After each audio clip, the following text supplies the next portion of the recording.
الله الرحمن الرحيم الحمد لله رب العالمين والصلاة والسلام على أشرف الأنبياء والمرسلين نبينا محمد وعلى آله وصحبه أجمعين ومن تبعهم بإحسان إلى يوم الدين أما بعد.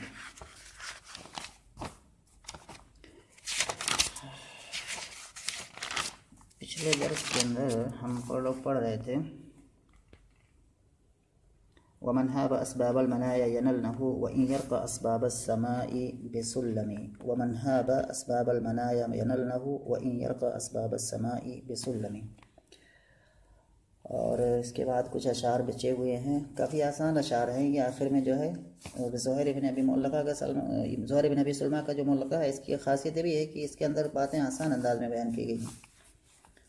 چیزیں اس کے اندر جو بنا کوئی مبالغہ نہیں ہے، بہت زیادہ باتیں اچھی ہیں، صاف ستھری ہیں، آسان زبان میں ہیں، اور اسی لیے کافی اس کو پسند کیا گیا.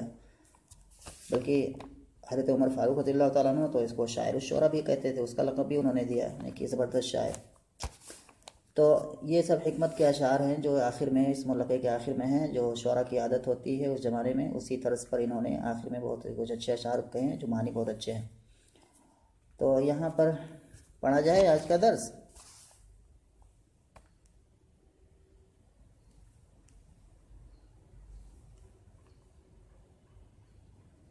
جی آواز جا رہی ہے؟ جی تو پڑھتے ہیں جلدی سے جتنا ہوگا، پھر اگر اس میں اور کوئی چیز پوچھنی ہوگی تو پوچھ.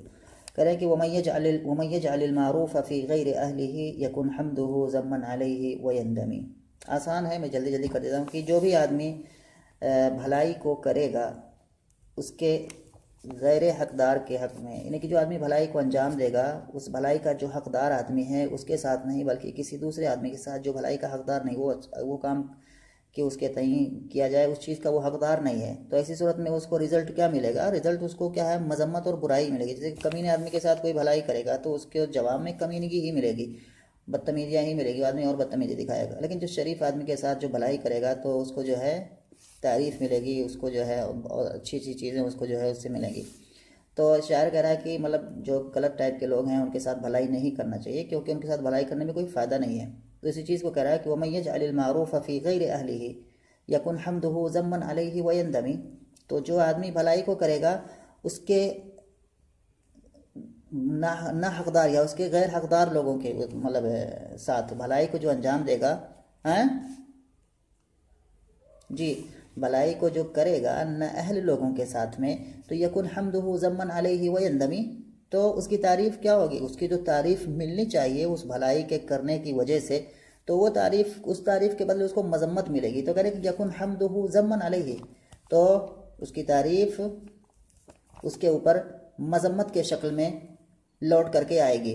ویندمی، اور ایسا آدمی رسوا ہوگا، اس کو آخر میں شرمندگی کا مطلب احساس کرنا پڑے گا کہ کاش کہ میں اس کے ساتھ بھلائی نہ کیا ہوتا. واضح ہے؟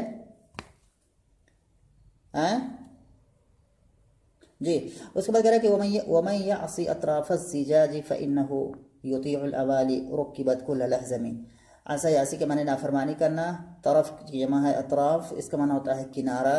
الزجاج زجن کی جمع ہے، اور اس کا معنی ہوتا ہے کہ جو بھالا، جو نیزہ ہوتا ہے تو اس کا جو ایک اوپری والا حصہ ہوتا ہے جس میں کہ نوک یا اس طرح کی مطلب چیزیں اس میں ہوتی ہیں، جو نیزہ اس میں بھالے کے مانند جو لوہا، نوکیلا لوہا لگا ہوتا ہے اوپر سائڈ میں، اور نیچے سائڈ میں وہ نوکیلا لوہا نہیں لگا ہوتا ہے. ٹھیک ہے؟ جو بڑا سا ہوتا ہے بھالا والا کہ وہ ایک طرف نوک لگا لوہے کی نوک لگی ہوتی ہے جسی سے مارتے ہیں کسی کو، دوسری طرف نہیں ہوتا ہے. تو جو دوسرا والا سائڈ ہے جس میں لوہے کا نوک نہیں لگا ہوا ہے اس کو کہتے ہیں زجن، اور اس کی جمع ہے زجاج. اور جو اوپر والا حصہ ہوتا ہے اس کو کیا کہتے ہیں؟ الاوالی کہتے ہیں، جو کہ آگے آ رہا ہے آلیتن کی جمع اوالی، یعنی کہ جو نیزے کا جو اوپری حصہ ہوتا ہے اس کو اوالی کہتے ہیں، آلیتن اس کی جمع ہے. تو یہاں پر شاعر اس میں یہ بتانا چاہ رہا ہے کہ جو، اور اس سے کنایہ کر رہا ہے، یعنی کہ جو نیزے کا جو نچلا والا حصہ ہے جو کہ اس سے کسی کو تکلیف نہیں ہوتی ہے، نیزے کا ایک ہی سرا ہوتا ہے جس سے کسی کو مارا جاتا ہے، دوسرا والا سرا جو ہاتھ میں ہوتا ہے اس میں کچھ بھی تکلیف نہیں ہے. تو یہ جو دوسرا والا نیچا والا سرا ہے اس کو سلامتی سے مطلب مراد اس سے کیا ہے؟ سلامتی لے رہا ہے، امن و راشتی کو لے رہا ہے. اور جو اوپر والا نوکیلا حصہ ہے اس سے مراد لڑائی یا جنگ کو لے رہا ہے، کیونکہ لڑائی اور جنگ میں اسی کی ضرورت پڑتی ہے. تو کہہ رہا ہے کہ جو آدمی کیا ہے نیزے کے نچلے حصوں کی نافرمانی کرے گا تو اس کو نیزے کے اوپری حصوں کی اطاعت کرنی پڑے گی، اس حال میں کہ اس اوپری حصے میں بھالے یا نوکیلی چیز فٹ کی گئی ہوگی۔ تو اس سے کنایہ یہ کرا کہ جو آدمی امن کے راستے پر نہیں چلے گا، جو آدمی امن کے راستے کو نہیں اپنائے گا، جو آدمی صلح کو نہیں مانے گا، تو اسی صورت میں اس کو لڑائی کرنی پڑے گی، اس کے مطلب لڑائی کے میدان میں اس کو لڑائی میں اترنا پڑے گا، اور وہاں پر کیا ہے بہت ساری پریشانیاں اس کو اٹھانی پڑے گی۔ تو آدمی کو کیا کرنا چاہیے کہ جو امن اور راشٹری کا راستہ ہے اسی کو اپنانا چاہیے تاکہ یہ نوبت آئے ہی نہ۔ تو یہ میں کہہ رہا کہ وَمَن يَعْصِ أَطْرَافَ الزِّجَاجِ، اطراف الزجاج میں نے بتایا کہ جو نیزے کا جو نچلا حصہ ہوتا ہے اس کو کہتے ہیں۔ تو وَمَن يَعْصِ أَطْرَافَ الزِّجَاجِ، اور جو نیزے کے نچلے حصوں کی یا نیزے کے نیچے والے کناروں کی نافرمانی کرے گا، اور اس سے مراد کیا ہے کہ امن اور راشٹری کے راستے کو چھوڑ دے گا، فَإِنَّهُ يُطِيعُ الْأَوَالِ، اطاعت فرمانبرداری کرنا، تو وہ نیزے اوالی جو ہے عالیتن کی جمع ہے جس کا معنی ہوتا ہے نیزے کا اوپری حصہ، تو وہ نیزے کے اوپری حصوں کی اطاعت کرے گا، یعنی کہ اس کو نیزے کے اوپری حصوں کی اطاعت کرنی پڑے گی۔ اس طرح سے نہیں کرے گا تو دوسرا آپشن وہی ہے۔ رکبت کل لحاظ، اور رکبہ یرکب معنی ہوتا ہے کہیں پر کوئی چیز فٹ کر دینا، نصب کر دینا، تو رکبت کل لحظم، اور لحظم کا معنی ہوتا ہے بھالائی جو نوکیلی چیز ہوتی ہے، یہ ساری چیزیں ہوتی ہیں، لحظم جمع لحاظم اور لحاظمتن دونوں آتا ہے، لحاظمتوں، تو رکبت کل لحظم اس حال میں کہ اس میں بھالوں کو فٹ کیا ہو گیا، نیزے کے اوپری حصوں کی اس کو فرما برداری کرنی پڑے گی اس حال میں کہ اس اوپری حصے میں بھالوں کو لگایا گیا ہوگا یا بھالوں کو سیٹ کیا ہوا ہوگا، تو یہ معنی مراد ہے اس کا۔ تو شاعر کہہ رہا ہے کہ اور جو آدمی نیزے کے نچلے کناروں کی یا نیزے کے نچلے حصوں کی نافرمانی کرے گا تو اس کو نیزے کے اوپری حصوں کی اطاعت کرنی پڑے گی، یا نیزے کے اوپری حصوں کی وہ اطاعت کرے گا اس حال میں کہ اس نیزے کے اوپری حصوں میں بھالوں کو نصب کیا گیا ہوگا۔ اور اس سے مراد ملتا ہے کہ ایک طرف کیا ہے امن کو مراد لے رہا ہے، نیزے کے نچلے حصوں کی اطاعت کے نیزے کے نچلے حصوں کی نافرمانی کرنا، یعنی کہ امن کے راستے کو ترک کر دینا، اور یہاں پر جو ہے اوپری والے حصوں کی اطاعت کرنا، یہاں کی لڑائی پر اتر آنا یا لڑائی کرنا، ٹھیک ہے جی۔ اس کے بعد کہ وَمَن لَا يَزُدْ عَنْ حَوْضِهِ بِسِلَاحِهِ، زیادہ یزود کا معنی ہوتا ہے مطلب کہ ہٹانا، دور کرنا، دفاع کرنا، یہ ہوتا ہے باب نصرہ سے۔ تو لا یزود چونکہ اب کیا ہے بنکشا تھا، اسی لیے لا یزود اصل میں ہے، لیکن کیا ہے جب دال ساکن ہو گیا تو واو گر گیا، جو کہ واضح ہے۔ تو وَمَن لَا يَزُدْ عَنْ حَوْضِهِ، حوض کے معنی واضح ہے، جمع احواز جو پانی والا جو حصے میں پانی رہتا ہے حوض، بِسِلَاحِهِ يُحَدَّمْ وَمَن لَا يَظْلِمِ النَّاسَ يُظْلَمْ، یہ بھی شعر کرا کہ جو شخص اپنے حوض کا دفاع نہیں کرے گا اپنے ہتھیار کے ذریعے سے، جو آدمی اپنے حوض کا دفاع اپنے ہتھیاروں کے ذریعے سے نہیں کرے گا، یحدمی تو اس کے حوض کو توڑ دیا جائے گا، یعنی کہ آدمی کو جب تک وہ کرے گا نا، اگر ایک دم سیدھا سادہ گھر بن کر کے رہے گا اس دنیا میں، اپنی چیزوں کا دفاع نہیں کرے گا، اس کے لیے محنت نہیں کرے گا، اس کے لیے کوشش نہیں کرے گا، اور اس میں تو ایسی صورت میں اس کی چیز لوگ برباد کر دیں گے، تباہ کر دیں گے، اس لیے اس میں کوشش کرنی پڑے گی، اس میں دفاع کرنا پڑے گا، اس میں تھکنا پڑے گا، اس میں اپنی انرجی لگانی پڑے گی اپنی چیزوں کی حفاظت کرنے میں، تو دنیا میں یہی ہوتا ہے۔ تو یہ اشارہ کرا کہ اور جو آدمی اپنے حوض کا دفاع اپنے ہتھیاروں کے ذریعے سے نہیں کرے گا تو یحدم، حدما یحدم معنی ہوتا ہے گرا دینا، یحدم تو اس کے اس حوض کو ڈھا دیا جائے گا، گرا دیا جائے گا۔ وَمَن لَا يَظْلِمِ النَّاسَ يُظْلَمِ، اور جو لوگوں پر ظلم نہیں کرے گا یظلمی تو اس پر ظلم کیا جائے گا، یہ بھی مطلب شاعر کا کہنا ہے کہ ظلم نہیں کرے گا تو اس پر بھی کیا ہے ظلم کیا جائے گا، یعنی تھوڑا تو کہہ رہا ہے کہ لگ رہا ہے اس میں کہہ رہا ہے کہ تھوڑا دبنگ تھوڑا بن کے رہنا چاہیے، جو معاشرے میں ایک سماج میں کیا ہے تھوڑا اپنا ایک روپ بنا کے رکھنا چاہیے، تو اس طرح کا ہو سکتا ہے معنی وہ مراد لے رہا ہو کہ ایسے اگر سیدھا سادہ بن کر کے رہو گے تو کوئی تمہارے قدر نہیں کرے گا یا تمہارے اوپر کیا ہے چڑھ دوڑے گا، ٹھیک ہے۔ اس بات شرکا ہے کہ وَمَن يَغْتَرِبْ يَحْسِبْ عَدُوًّا صَدِيقَهُ، اور یہ بھی واضح معنی آسان ہے، اور اقتربہ یقترب معنی ہوتا ہے کہ اجنبیت والی جگہ میں ہونا، یعنی کہ مسافر ہونا، دور ہونا، جہاں پر کیا ہے وہ نہ کسی کو پہچانتا ہو نہ لوگ اس کو پہچانتے ہوں۔ تو وَمَن يَغْتَرِبْ، اور جو شخص اجنبیت میں ہوگا یا جو آدمی سفر میں ہوگا، يَحْسِبْ عَدُوًّا صَدِيقَهُ، تو ایسا آدمی کیا ہے عدوًا صدیقہ، دشمن کو بھی کیا ہے اپنا دوست سمجھ لے گا۔ تو ظاہر سی بات ہے کہ جو آدمی اپنے یہاں سے دور ہوگا، ایسے معاشرے میں، ایسے سماج میں، ایسے گاؤں میں یا ایسے شہر میں ہوگا جہاں وہ کسی کو نہیں جانتا ہے، تو وہاں پر اس کے کچھ خیر خواہ بھی ہو سکتے ہیں، کچھ اس کے دشمن بھی ہو سکتے ہیں، تو وہاں پر کیا ہے وہ اپنے دشمن کو بھی کیا ہے اپنا دوست سمجھ سکتا ہے. تو یہ چیز ہو سکتی ہے. تو یہاں بھی کہ آدمی کو جو ہے کہیں اگر جائے تو اس کو اچھے سے پرکھنا چاہیے, اچھے سے جانچنا چاہیے, پھر اس کے بعد کیا ہے اپنا دوست یا جو بھی بنانا چاہیے, کیونکہ بغیر جانے ہوئے آدمی کچھ بھی کر سکتا ہے, الٹا فیصلہ کر سکتا ہے, تو بڑا مطلب چوکنا رہنا چاہیے. وَمَن يَقْتَرِبْ يَحْسِبْ عَدُوًّا صَدِيقَهُ, اور جو آدمی اپنے وطن سے دور ہوگا یا سفر میں ہوگا یا اجنبیت میں ہوگا یا اجنبیت کی حالت میں ہوگا, تو وہ دشمن کو بھی اپنا دوست سمجھ بیٹھے گا. وَمَن لَا يُكَرِّمْ نَفْسَهُ لَا يُكَرَّمِ, اور جو شخص اپنے نفس کی عزت نہیں کرے گا, اپنے آپ کی تکریم نہیں کرے گا یا اپنے آپ کی عزت نہیں کرے گا, تو اس کی بھی عزت نہیں کی جائے گی. اپنے آپ کی پہلے عزت کرے آدمی, اپنے آپ کو صحیح راستے پر رکھے, صحیح ڈھنگ سے رکھے, پھر لوگ کیا ہے اس کی عزت کریں گے. تو اپنے آپ کی عزت کرنا مراد یہی ہے کہ اپنے آپ کو بری چیزوں سے, غلط چیزوں سے کیا ہے اس کو اچھی چیزوں پر, جو اچھی اخلاق ہے, اچھی چیزیں ہیں, اس پر چلانا. تو یہ اپنے آپ کی یہ عزت ہو گئی. اس کے بعد کیا ہے, وَمَن لَمْ يَزَلْ يَسْتَرْحِلِ النَّاسَ وَلَمْ يَعْفُهَا يَوْمًا مِنَ الذُّلِّ يَنْدَمِ. وَمَن لَمْ يَزَلْ يَسْتَرْحِلْ, استرحل کا معنی ہوتا ہے اتخذ, یہاں پر ہے اتخذ راحلتن, اتخذ راحلتن کی سواری بنا. راحلہ معنی ہوتا ہے سواری, چاہے اونٹ ہو یا کوئی بھی چیز ہو, سواری اس کو کہتے ہیں. تو استرحل یہاں معنی ہے جو اس کا معنی بیان کیا گیا ہے کہ اتخذ راحلتن, یتخذ راحلتن. تو وَمَن لَمْ يَزَلْ يَسْتَرْحِلِ النَّاسَ أَيْ لِلنَّاسِ, اور جو شخص, یہاں پر ایک چیز اور اگر کہہ لیں تو واضح ہو جائے گا. وَمَن لَمْ يَزَلْ يَسْتَرْحِلِ النَّاسَ نَفْسَهُ, جیسے کہ بعد نسخوں میں آیا ہوا ہے. تو اور جو شخص لوگوں کے لیے اپنے آپ کو سواری بنائے گا, یعنی کہ سواری کیا ہوتی ہے, سواری سب سے زیادہ کیا ہوتی ہے, سواری کا معنی یہ ہوتا ہے کہ وہ جو آدمی سوار ہوتا ہے اس کے وہ تابع ہوتی ہے, اس کے سامنے ذلیل ہوتی ہے, اس کے سامنے مطلب آدمی سوار ہو, جس پر سوار ہو تو سوار کیا ہوتا ہے, ذلیل ہی ہے. تو مطلب یہ کہ جو شخص برابر اپنے آپ کو لوگوں کے سامنے ذلیل کرتا رہے گا یا لوگوں کے مطلب اپنے آپ کو لوگوں کی سواری بنائے گا, اس کا معنی ہے کہ اپنے آپ کو لوگوں کے سامنے کمتر کرتا رہے گا یا بہت زیادہ تواضع, بہت زیادہ خاکساری دکھائے گا لوگوں کے سامنے, یا اپنی کوئی مطلب حیثیت نہیں دکھائے گا. جو بھی کوئی اس کو کیا ہم کچھ کہہ دے, کچھ بھی اس کو کہہ دے تو اس پر صبر کرے گا. تو یہ سارے معنی ہیں. تو کیا ہوگا ایسا شخص, تو ایسا شخص کیا ہوگا, شرمندہ ہوگا, اور کیا ہے وہ ذلیل ہی ہوگا, تمام جگہوں پر کیا ہے اس کو ذلت ہی نصیب ہوگی. اس لیے اس میں کہنا جو ہے کہ شاعر یہاں پر کیا ہے خودداری کی طرف دعوت دے رہا ہے کہ آدمی کو خوددار بننا چاہیے. اگر اس پر جو ہے کہیں بھی کوئی بھی آنچ آ رہی ہے, کوئی اس کو کچھ کہہ رہا ہے, تو فوراً اس کا جواب دینا چاہیے. بہت زیادہ سیدھا سادھا بن کے نہیں رہنا چاہیے, تبھی معاشرے میں, سماج میں اس کو عزت ملے گی اور تبھی وہ صحیح سے جی سکے گا.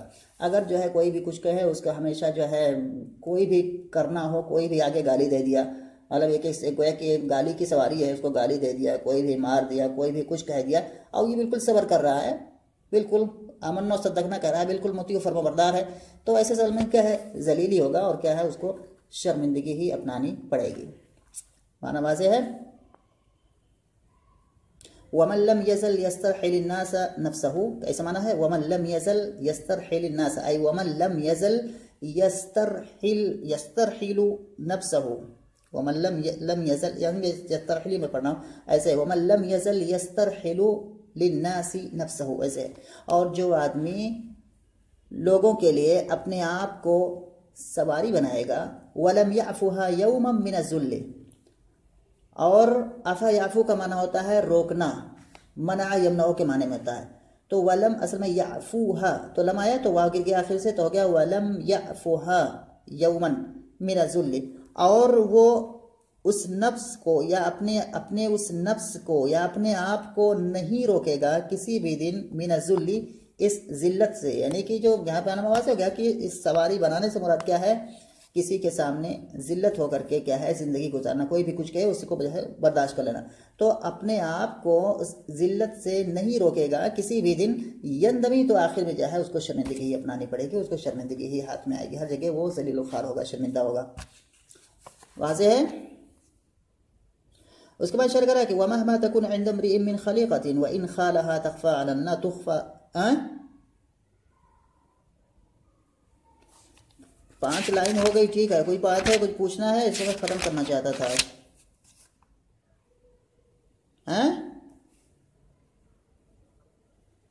بس کتنی لائن بچی ہے؟ 1 2 3 4 5 لائن اور بچی ہے، آسان سی ہے. چلو رہنے دو، ٹھیک ہے پھر کوئی بات نہیں. اور کوئی چیز پوچھنی اچھنی ہے کچھ امتحان کے تعلق سے؟ اور کوئی چیز؟ ہاں جی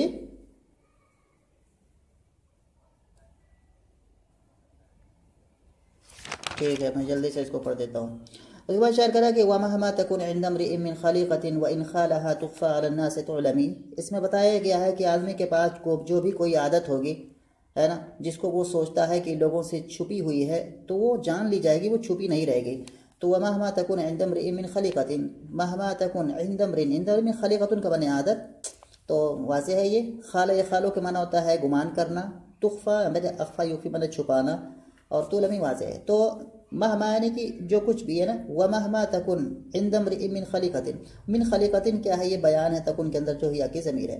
تو آدمی کے پاس جو کوئی بھی عادت ہوگی، اگرچہ وہ اس کو گمان کرے لوگوں سے چھپی ہوئی، تو علمی تو یہ عادت جان لی جائے گی. کوئی بھی عادت اگر اس آدمی کے نا تو کبھی نہ کبھی وہ کیا ہے لوگوں کے سامنے آ ہی جائے گی. اسی لیے آدمی کو کسی بری چیز کو چھپانے کی کوشش نہیں کرنی چاہیے، اس کو بدلنے کی کوشش کرنی چاہیے. اس کے بعد شاعر کہہ رہا ہے کہ وَكَإِن تَرَى مِن سَامِتٍ لَكَ مُعْجِبٍ زِيَادَتُهُ أَوْ نَقْصُهُ. شاید کہ یہ آ چکا ہوگا کہیں پر. وَكَإِن جو ہے اصل میں کَأَيِّن ہے، اور کَأَيِّن جو ہے یہ کم کی طرح سے استعمال ہوتا ہے، کم خبریہ کی طرح سے تقصیر کا معنی اکثر دیتا ہے، کبھی کبھی استفہام کا معنی بہت دیتا ہے، لیکن یہ بہت کم ہے. تو وَكَإِن اصل میں کیا ہے؟ وَكَإِن مِن سَامِتٍ لَكَ مُعْجِبٍ تَرَى زِيَادَتُهُ أَوْ نُقْصَانُهُ فِي التَّكَلُّمِ. تو یہاں پر وَكَإِن مِن سَامِتٍ لَكَ مُعْجِبٍ تَرَى، اس کے بعد زیادت ہو یہ خبر ہے اس کی.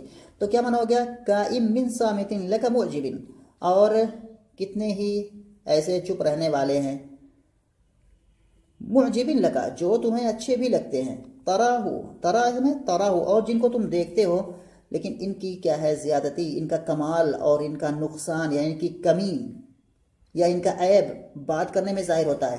یعنی کہ بہت سارے لوگ ایسے ہیں جو چپ رہتے ہیں، اوپر سے دیکھنے میں بہت ہی زیادہ اچھے لگتے ہیں، وہ مطلب کیا ہے بہت ہی زیادہ ان کی شخصیت بہت زیادہ ہائی فائی لگتی ہے، لیکن ان کی تاریخ کیا ہے جب یہ بات کرتے ہیں تو وہاں پر کیا ہے ان کے اندر جو کچھ ہے واضح ہو جاتا ہے کہ یہ کتنے پانی میں ہے.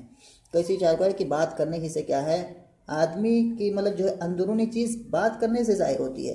اس لیے آدمی کو کسی کے ظاہر پر نہیں جانا چاہیے، ظاہر پر فیصلہ نہیں کرنا چاہیے. اس طرح کے شعر بار بار آ چکے کہ اس میں بھی شعر آیا ہوا ہے،